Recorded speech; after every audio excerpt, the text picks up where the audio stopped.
Hello, everybody. Good afternoon, morning, whatever it is for you. We are Download here with your weekly news show. And today I am joined once again by Mixian. How's it going? It's going, Billy. How are I'm you? good. The dream team is back for another We're week. back. We um, couldn't get enough. absolutely.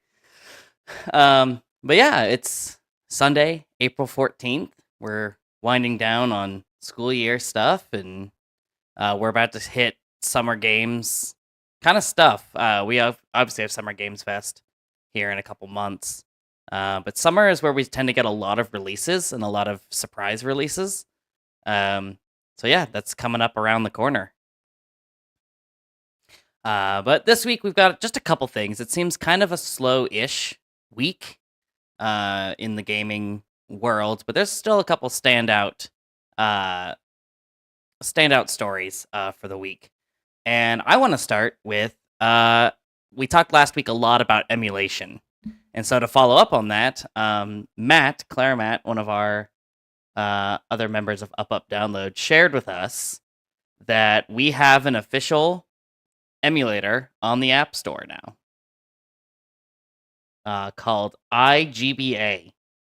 Exciting. Yeah, Game Boy, Game Boy Color. It looks like Game Boy Advance as well.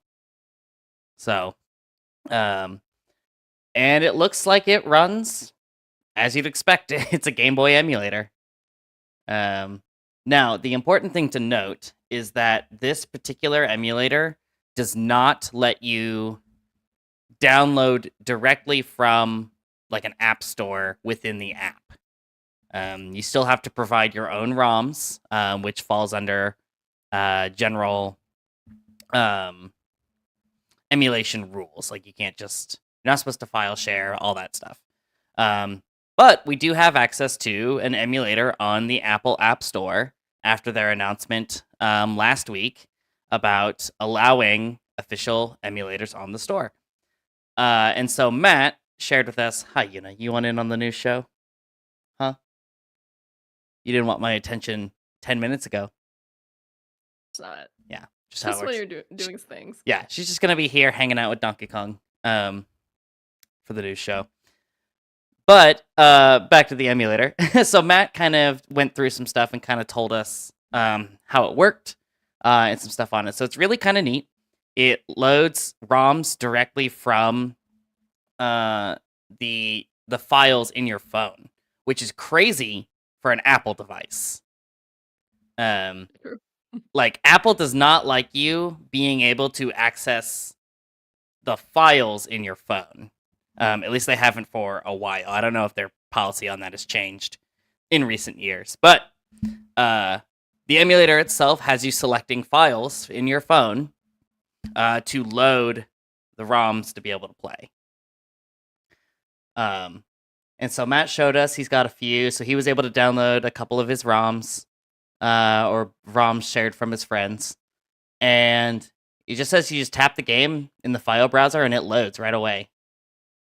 That's sick. Which is really cool. It's also, he mentions that you can actually set a home page to a website in the app. So if you happen to have your own database or know of a database of ROMs, you can connect the app to that website to just automatically get yourself to that website, get the ROMs downloaded into the right file or the right folder to be able to play them. Funny. So I do think that's a little messy because all of that app information is tracked. So if Apple gets in trouble because of this, it's going to come back on these ROM sites pretty easily. But I mean, a lot of these, I don't know how they've flown under the radar in the last few years anyway. Some of these are incredibly easy to find. For sure. But yeah, we have our first official Game Boy emulator on the App Store. It looks like it's free. There's no paid version, but there are ads on, like banner ads on the homepage, it looks like. But it doesn't look like it shows it on the game.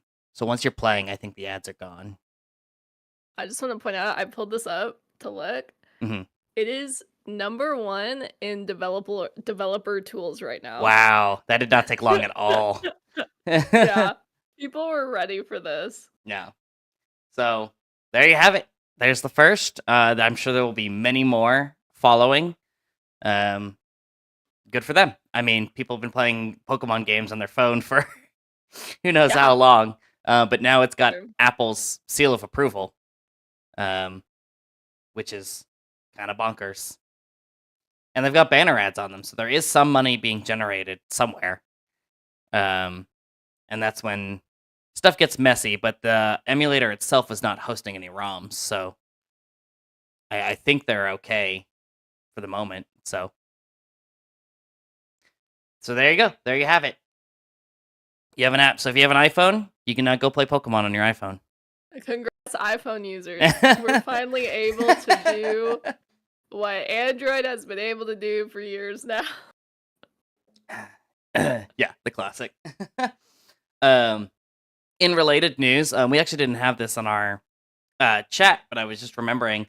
So there are a lot of Discords out and about that are hosting Nintendo emulation, and Discord is starting to nuke some of those channels. Really? I didn't know that. Yeah, I think with the fallout of Yuzu, Discord is trying to cover themselves.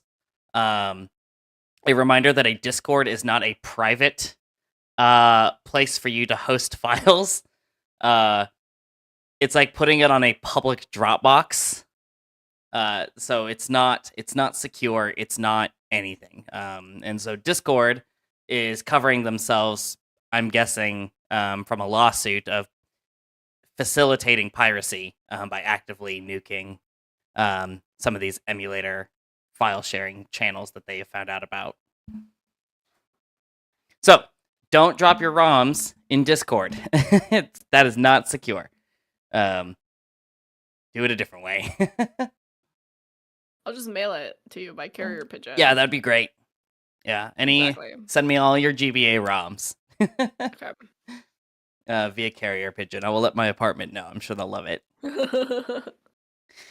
So, but yeah, that's that. So the battle for emulation is taking another step towards continuing to be around and function as it has been, which is pretty sweet. Moving on, we have quite a few.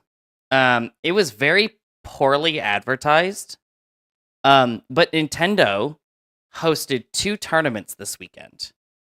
World Championship tournaments. They hosted Mario Kart 8 Deluxe tournaments and Splatoon 3. And they called them World Championships. They were streamed on the official Nintendo Twitch channel. I assume probably the YouTube channel as well. But of course, for us, it was at like 11 at night. Yeah. But they happened. Nintendo hosted official tournaments. They have been hosting some tournaments throughout the year. They've been like online circuit challenges, and you could qualify for the World Championships through playing in those.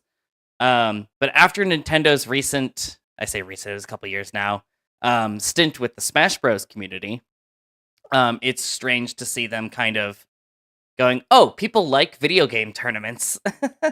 Yeah. And start hosting their own. So it's cool. I didn't get to watch any of them. I'm hoping there'll be like a highlights reel at some point. Because I think Nintendo games have some real potential as really cool esports. I think Splatoon in particular For sure. could be a crazy esport with the right backing. Smash Bros is obviously a fantastic esport. It just got wrecked by Panda Global a bit in their own rules on like emulating Melee at this point. But it seems like they're kind of taking a step towards modernizing a little bit, which to say that about Nintendo is very strange. So, but it looks cool. And obviously, of course, we have all kinds of Pokemon tournaments, but those are all run by Pokemon Company International. Nintendo doesn't have any say in those, but we have Pokemon regionals in Orlando today. I think this is the last official tournament in the current rule set, and we get a new rule set next month for the Worlds format, which is in Hawaii.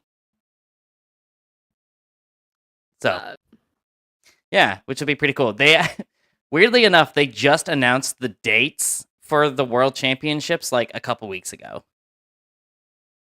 People are like, we need to start booking flights. We know. Yeah. So it's sometime middle of August, I believe, or early September. I can't remember off the top of my head. But those will be in Hawaii. They were in Japan last year, in Yokohama. This year it's in Hawaii, which is pretty cool. And then right after they announced it, like last year at last year's Worlds, that it was going to be in Hawaii, there was all the, I think it was an earthquake or a hurricane. It was some natural disaster immediately after that announcement, and Pokemon Company donated for relief costs. But yeah, it'll be in Hawaii. We get the one restricted Pokemon rule set. Just a little fast to be including that, in my opinion, but that's what they've decided to do. So that'll be coming up. But it is cool. I mean, I think Nintendo esports is in a weird spot. Personally, it's like a bunch of shooty bang bang games all over the place with like really intense casting and show running and all of that, with Blizzard cutting a lot of their esports staff out for Overwatch and stuff, and then we just have Nintendo over here like 20 years behind the ball, hosting their own tournaments for their games, which are really fun. People have been hosting their own tournaments in these games for years. Yeah. And now Nintendo's kind of getting behind it now, which is really cool. So can't wait for them to start hosting speedrun tournaments. And Lord knows they'll do it better than Blizzard. So well, that's not saying much. Well, considering that Owl is no longer a thing. Yeah, yeah, which is upsetting because that was actually really fun. Yeah, it was a very low bar, but good on you, Nintendo. So hopefully they can up their marketing of it a bit, and once they see that, because they kind of do the Nintendo thing where they're like, all right, we're just gonna subtly try it and see what happens, and a lot of times they don't put in the enough effort to like make it widespread and make people want to watch it and participate. But I'm hoping it did well enough in Japan to warrant some expansion of that idea. So we'll see. For all you Mario Kart players and Splatoon players, you got esports now. I'm looking at Matt. I don't know if Matt's in here, but he needs to get on that. So that's that. That's the Nintendo news. I think that's it for Nintendo this week. Because there's still no Switch 2 announcement. My Animal Crossing New Horizons. Oh my god. I cannot believe that game, New Horizons, died as quick as it did. I know. I agree. And I blame it on Nintendo. Fully. It is Nintendo's fault, but also I think the community played that game a little wrong when it came out. They're like, crap, they got through all our content in a month. This is supposed to last 2 years. It's fine, Nintendo. We're just in COVID. It's fine. Best worst thing for them. I think about that a lot. Right? I think about that a lot. We got like 2 big updates and a DLC. We got 1 set of Nintendo crossover items, and then that was it. We got 1 set of stuff for Mario Day. Yep. And then they killed Mario. Where were you when Mario was killed? When they stopped making 3D All-Stars and killed Mario 35. Goodness gracious. I'm assuming there'll be another Animal Crossing when the Switch 2 does drop. Absolutely. They probably just held all those ideas that they didn't get to. Mm-hmm. Like, the game's dead. Like, move on. Slap it on the next one. But with that, it's kind of interesting to think about that this is the first time since the Wii U that it's pretty much a 1-to-1 hardware swap. Like, assuming that what we know about the console is correct. Like GameCube to Wii, you had to go from a controller to better hardware plus motion controls. And then from the Wii to Wii U, they had to incorporate the gamepad. Like, from the Switch to the Switch successor, it sounds like it's going to be just a 1-to-1 hardware thing. Like, it's just better hardware. So this will be the first time in a while that a lot of these companies are going to get to just keep doing what they're doing, but make it better.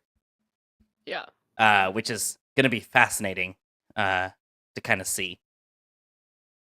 So we kind of mentioned that with Pokemon last week, that they have an engine in Scarlet and Violet. They just need to make it better than it is, and put it on the better hardware. Because they're still relatively new to 3D. Even X and Y weren't true 3D. Yeah, for sure. sure. And Omega Ruby Alpha Sapphire, they were kind of like 2.5D. 2.5D. Because it was kind of that. It was not quite top down, but it had like that. The camera was pulled behind the character model, but it was still the same 2D plane. So Sword and Shield and Scarlet and Violet are their first real forays into 3D space. Not including the GameCube Pokemon games. Which slap. They should let me steal more Pokemon from people. Bring that back. Oh, well. Let me play as Team Rocket. The other thing we have is kind of a weird case that we don't really know a lot about. We were trying to look at some stuff up before we started recording. So there have been a lot of studio closures this year. Like, a lot. Like, an unprecedented amount of studio closures. It's stuff we expect. It's this kind of, like, tech bubble thing where they're like, all right, let's invest a ton of money into studios and go, go, go, go, go. And then it doesn't work out, and then they lay off a bunch of people.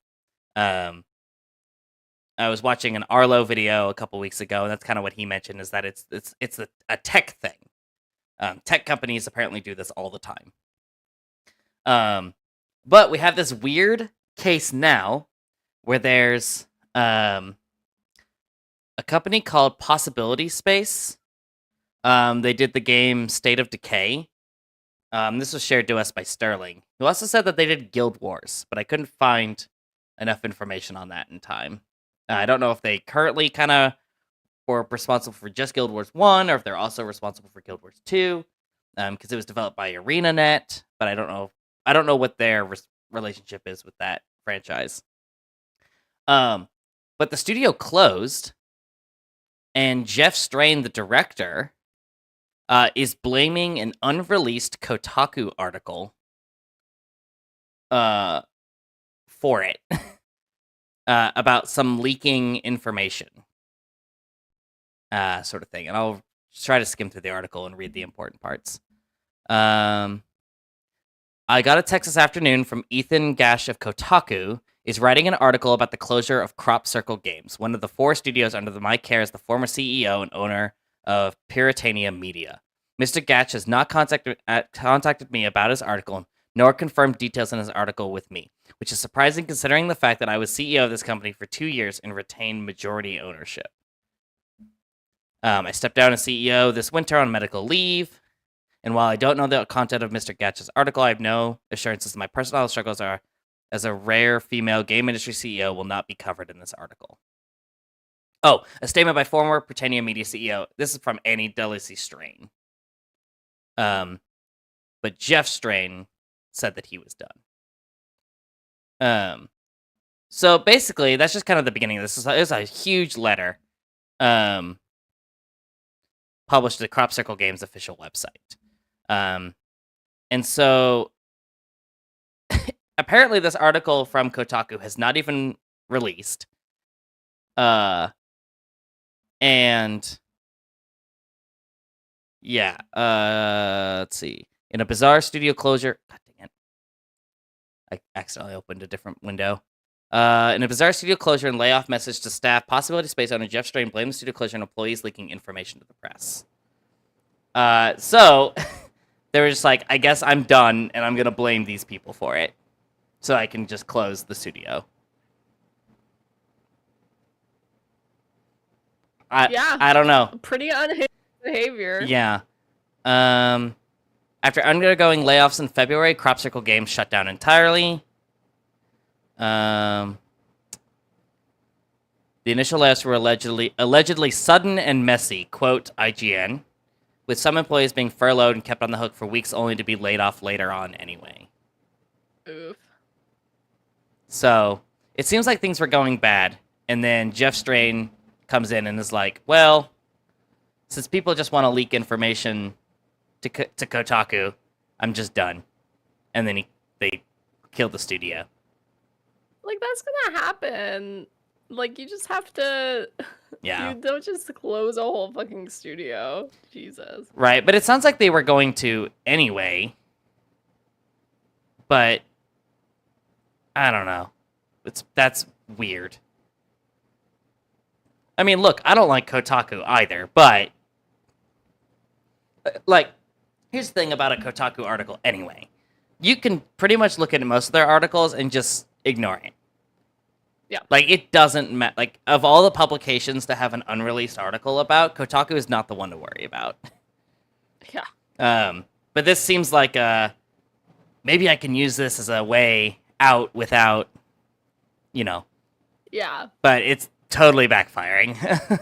I'm gonna blame it on this instead of the fact that I poorly managed my company. Yes.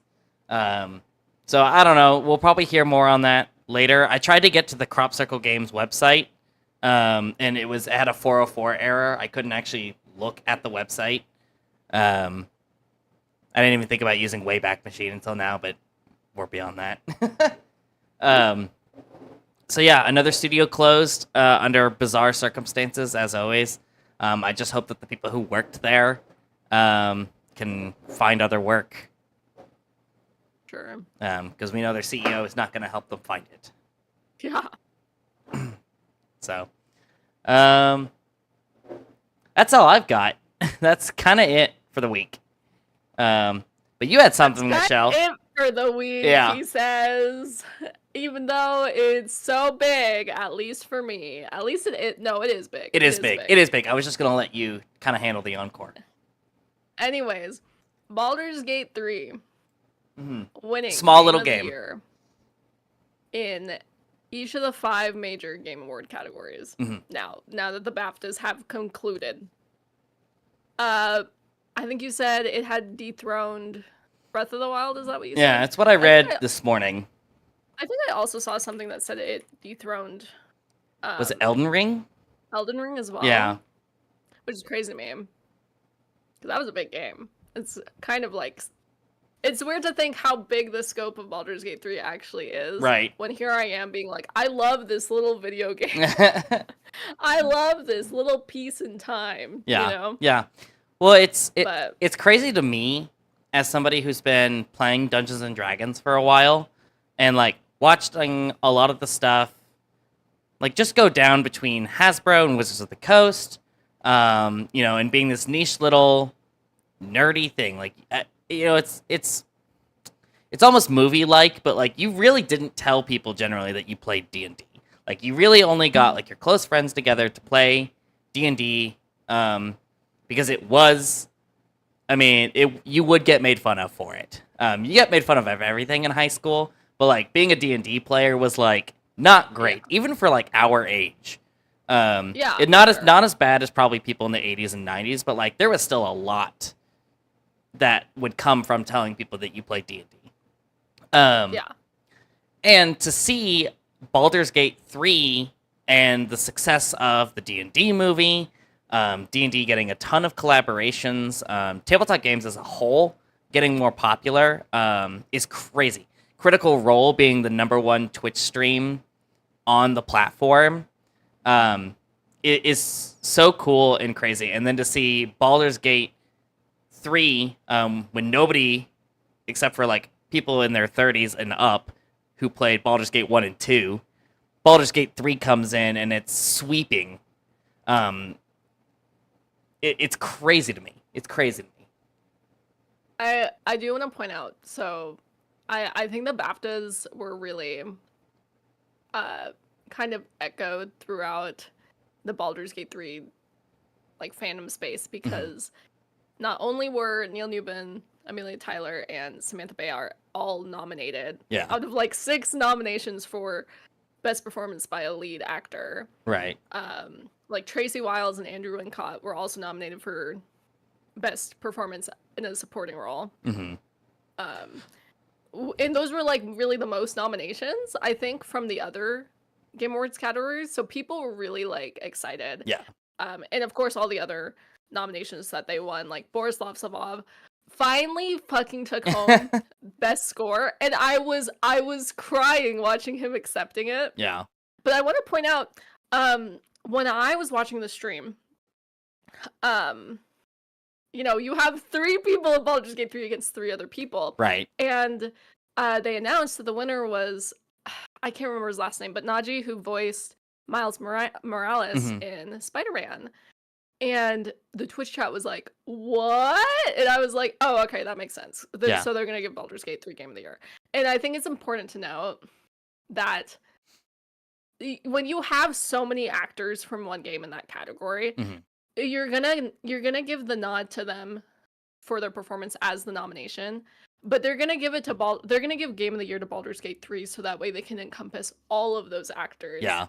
You know, because some of the things it's Twitch chat, of course, but I was like, guys, like, this is how award shows work, and it's like, that's not to say like Naji's performance wasn't amazing. I haven't played Spider-Man, right?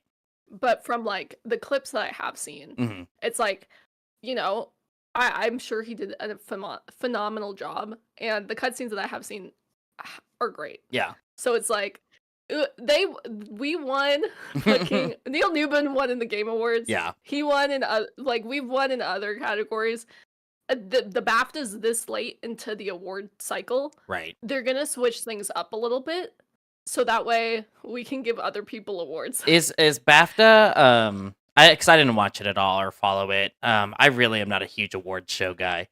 Sure. Is BAFTA community voted, or is it also done by a panel? I believe it is a panel, but they do have an award that's voted by the community, which Baldur's Gate 3 also won. Yeah, that checks out. I just wonder, because anytime you have, like, you know, when you split the vote between all the Baldur's Gate actors, you know, and there's one Spider-Man actor, you know, I could see how that would definitely, in a voting sense, kind of lead to Spider-Man kind of taking it.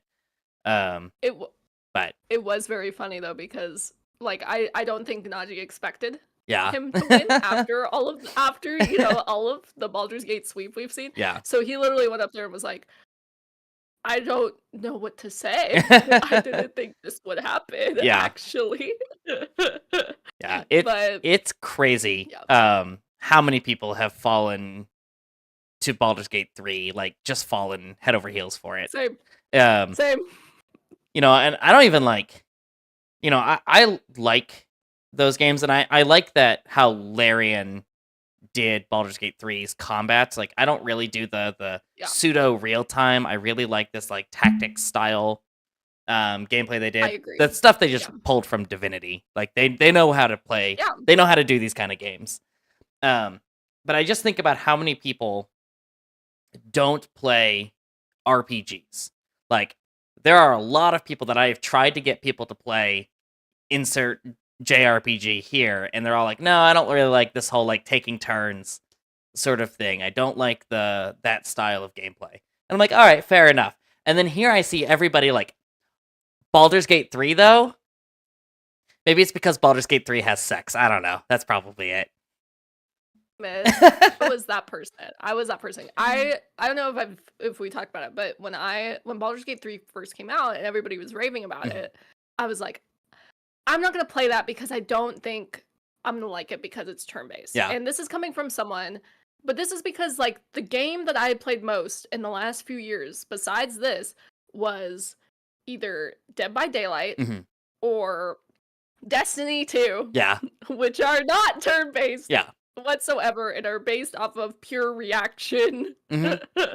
So, when I opened up the game for the first time, I was so confused by the combat. Yeah. But like I stayed for the story. Like I'm a sucker for a good story. Yeah. And it like the way it just instantly pulled me, I was like, okay, I'm gonna figure out this fucking combat system. Yeah. And then once I had it, I was like, oh, it's like I'm playing 4D chess and this is amazing. Yeah. Like I understand it now. But it's like I wasn't a stranger to like turn-based because of I guess like Pokemon. Mhm. But I think I was just so tired of like Pokemon Yeah. as a franchise. So Yeah. sorry. So sorry, Mr. Reggie. I know you're in my walls. But like, I didn't think I was gonna enjoy it, but Yeah. I really appreciate what Baldur's Gate 3 has done for so many people, Yeah. getting them like not only dipping their toes into like D&D, but also, turn-based combat and Mhm. all of these other like nuances in the genre that really haven't been that exposed to everyone that now suddenly are. Yeah. It's hard to, like, understate just how good Baldur's Gate 3 is. It's just the characters are so well written. Like, a lot of times you kinda got, like, the triangle, it's like you can only pick one side, right? But, like, Baldur's Gate 3 pretty significantly excels in just about everything it tries to do, with minimal bugs. I mean, not, like, game-breaking bugs for the most part. Poor optimization here and there, especially in Act 3, when the game launched. But, like, it's not a Bethesda game by any means. Like, we have gotten far worse games, uh, with far less polish in other areas, that people love. And so for Baldur's Gate 3 to come out with no microtransactions, um, just a good quality game that you pay 60, $70 for with tons of replayability, online co-op, like it's nice, it's refreshing. And I think that's the thing that really gets people is it's just a good game with no strings attached. It is just a good Exactly. game. Yeah. And we got quite a few like that. Like I think Spider-Man as well. That was the other Game of the Year contender, and Alan Wake Yeah. 2. Alan Wake 2, I have some issues with, um, but like they're just good games, and I think that's what people are starting to realize is we just want good games. And Yeah. Baldur's Gate 3 is the proof of that. For sure. So Especially in such a like you brought up like it was such a difficult year mhm. for you know awards. Like there were a lot of good games Yeah, last year. yeah. So It crazy amounts of stuff, and it continues throughout this year. I mean, we see we've got the Elden Ring DLC coming out, and for From Software, those are basically new games. Um, Even remakes, we got the Paper Mario Thousand Year Door remake. We're seeing a trend away from the kind of the live service stuff, except for Warner Brothers, um, and Ubisoft. But we're starting to see a lot more other developers just being like, "Hey, wait a minute! People are wait a buying second. games if the games are good." What? Crazy! Like we don't You mean need. we you mean we don't need like 75 microtransactions? We can just pay our employees an equal wage and not lay them all off at the end of the quarter? Yeah, we can just make What? a good game every couple years and just exist. What? Kind of speaking on D&D, I just thought of another little tidbit that we Mhm. could talk about. Yeah. I want to preface this with I think we talked about this last week, maybe. I can't quite remember. I told somebody this. I watched like the first 15 episodes of Critical Role season 3 or campaign 3. Yeah. And then I kind of fell off because that's a lot of content Yes. to consume. Yes. And it's not something that I can listen to in the background because I want to like focus Mhm. and understand what's going on. But after like 100 episodes, like that's kind of daunting. This is the same reason why I could never get into Naruto all the way, Mhm. right? Because there's so many. But I like scroll the wiki and like keep up to date. Yeah. Like you hear things. I want to know, are you someone that actively watches it, and did you hear about what happened on Thursday's episode? No and no. Are you okay if I talk about what happened on Thursday's episode? I am cool with that. Okay. So if you're in Audience. chat and if you're in chat, if you're Yes. you don't want Critical Role spoilers, mute us for a while. I'll wave my arms wildly when we're done. Yes. This is the spoiler zone. This is your last warning. I will be discussing spoilers. So I follow like the cast on Twitter, Mhm. and I saw Sam Riegel tweeted like have a smiley day, which is like fresh cut grass is like Mhm. like line, I guess. Yeah. And everybody liked it. And I was like, what does that mean, Sam? What does that mean? What does that mean? And I guess in this last episode, fresh cut grass died. Oh. Yeah, and I was like, wait a second. I'm like scrolling on Twitter, I see this. Mhm. And then I'm like, what the fuck happened? So I go to trending and I see like FCG is trending. Yeah. And I was like, what did you do, Matthew Mercer? What the fuck did you do to my boy? Yeah. But I haven't watched the clips yet. But I also think, I'm not sure. I think I saw this as well. I think Chetney also died. Yeah. So this has been a rough week if you're into Critical Role. I, for one, am a Dorian stan. So as long as Robbie Draymond comes back at some point, Yeah. I'll be great. But Huh. holy shit, I was not expecting to have like an emotionally fragile day Friday morning, logging into work, looking at my phone, and then being like, hey, your faves are dead. Yeah. Just so you know. That's crazy. Because I think about like D&D in particular, D&D 5th edition, even more particular. It is really hard to kill a character. Like, as somebody who runs a lot of D&D, and they've been playing Campaign 3 for a while. Yeah. So, like, I imagine they've got to be, like, decently leveled. But, like, even by, like level 1, it's easy to kill a character. By the time they hit, like, level 5, they have so many ways to not die. I am interested, what happened? What happened? That version? Yeah, I haven't watched the like clips from it yet, but I just saw a picture of like everyone at the table crying. I was like, oh, so it's one of those episodes. Yeah.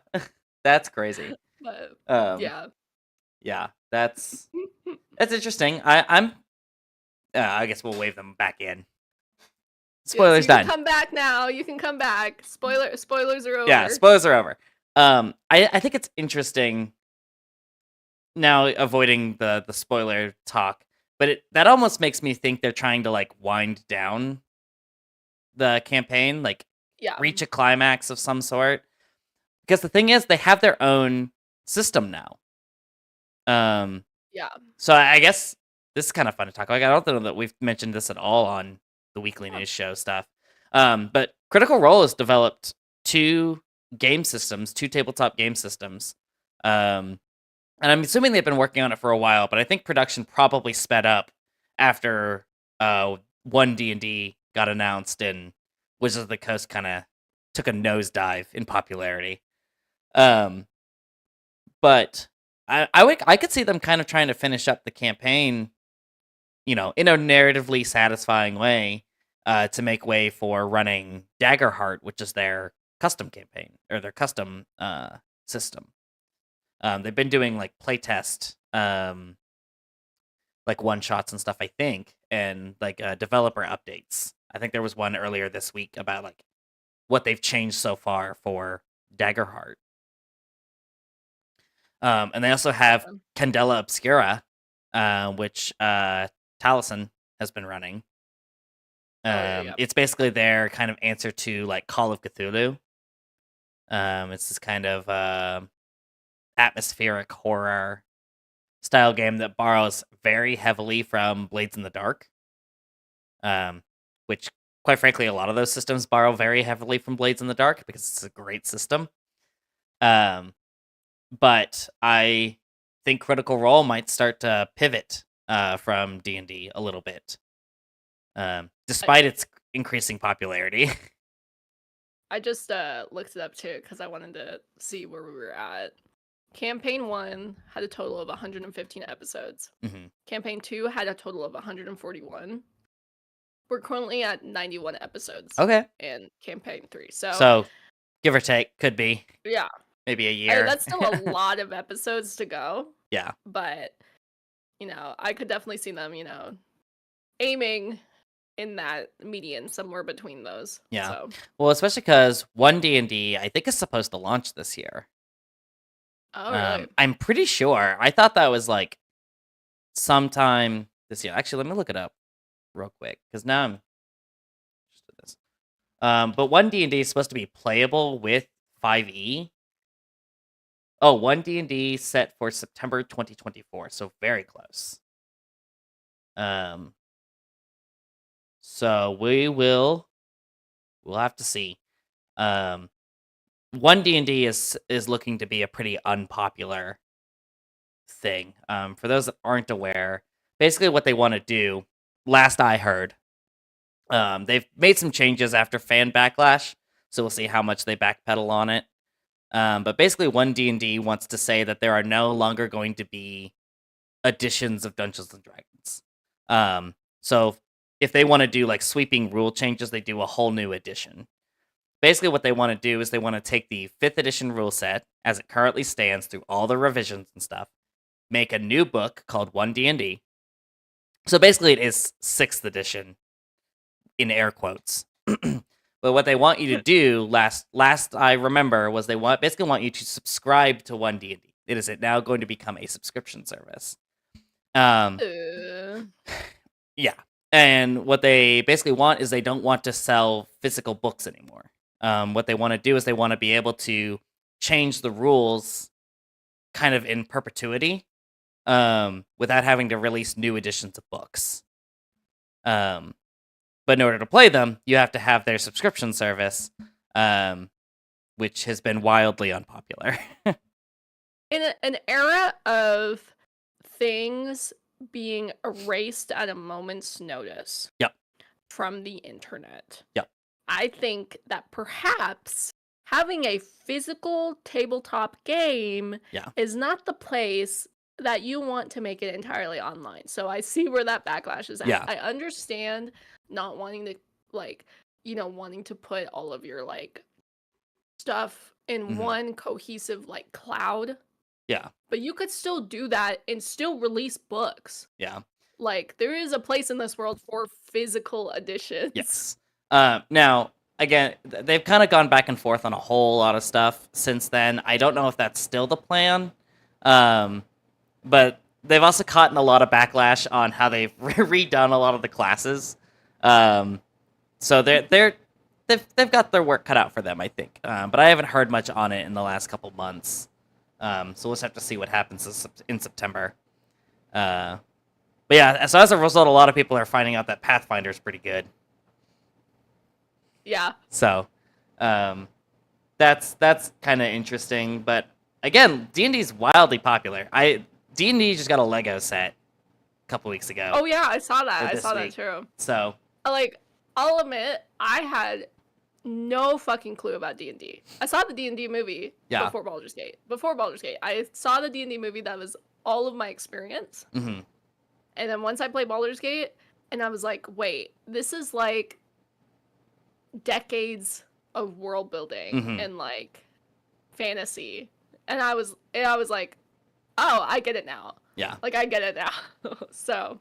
Yeah. It's cool. I mean, we'll just have to see kind of what they do. Hasbro has been making some very poor decisions in all of their properties, which what else is new? Between that and Magic the Gathering, they've really kind of shot themselves in the foot in a few different ways. So I'm gonna say one more thing about D&D. Yeah. Did you see the phenomenal roast by the person that created the D&D logo on Twitter this week? No. It was hilarious. So this person, I saw this in the car on Twitter yesterday. I can't remember her name. So sorry whoever you are. But she's a VTuber and she also has a logo company with her dad, and they do a bunch of high profile clients logos. right? So Yeah. she tweeted something on her VTuber account and said something like, it's crazy. I see a lot of VTuber logos and they're just so poorly designed to the point, like, I don't even really think they're logos. They're just kind of like title cards with your name. Mm-hmm. And, kind of talked about that on Twitter. So then some people were like replying with their own logos, and she kind of went into depth about like, what a good logo actually needs. It was a very like interesting thread. Yeah. If graphic design is your passion, TM. So somebody replied and was like, you don't even know anything about, what do you know about designing? What do you know about graphic design and logo work? Classic. And she replied and she was like, have you seen this logo? And it was the D&D ampersand. Yes. And it was amazing. And it was such a big ratio. I love that. If you can find it, I'll try and find it too. Yeah, I was trying to look. Funny.